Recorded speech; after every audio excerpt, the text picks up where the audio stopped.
అందరికీ నమస్కారం. నా పేరు ధాత్రి. ఇది నా ఫ్రెండ్ మేధశ్రీ. ఈరోజు మేమిద్దరము కాలభైరవ అష్టకం చెప్తున్నాము. దేవరాజ సేవ్యమాన పావనాగ్రి పంకజం వ్యాలయజ్ఞ సూత్రమిందు శేఖరం కృపాకరం నారదాది యోగి బృంద వందితం దిగంబరం కాశికాపురాదినాథ కాలభైరవం భజే.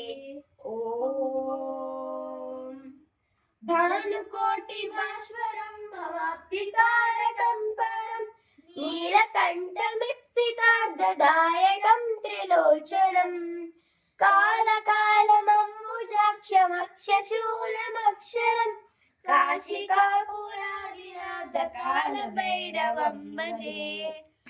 ఓం శూలటంక పాశదండ పాణిమాదికారణం శ్యామకాయమాదిదేవమక్షరం నిరామయం భీమ విక్రమం ప్రభుం చిత్రతాండవ ప్రియం కాశికాపురాదినాథ కాలభైరవం భజే.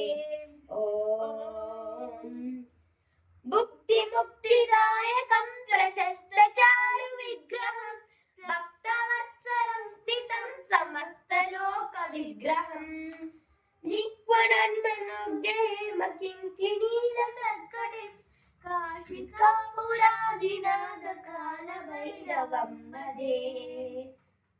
ధర్మసేతుపాలకం స్వధర్మమార్గనాశకం కర్మపాశమోచకం షణ్మదాయకం విభుం స్వర్ణవర్ణశేషపాశోభితాంగమండలం కాశికాపురాదినాథ కాలభైరవం భజే.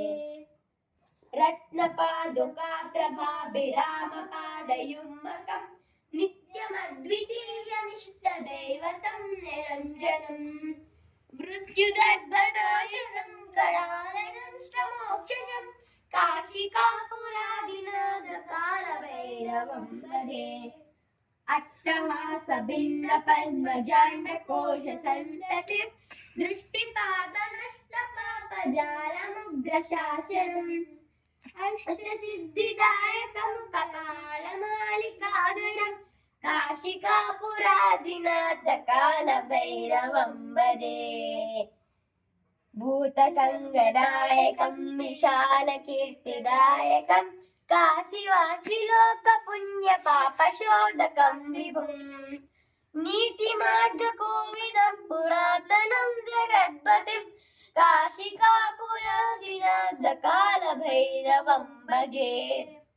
కాలభైరవాష్టకం పఠంతి ఏ మనోహరం జ్ఞానముక్తిసారకం విచిత్ర పుణ్యవర్ధనం శోకమోహలోభదైన్యకోపతాపనాశనం ते प्रयान्ति कालभैरवाग्रसन्निधिं ध्रुवं काशिकापुरादिनाथ कालभैरवं भजे.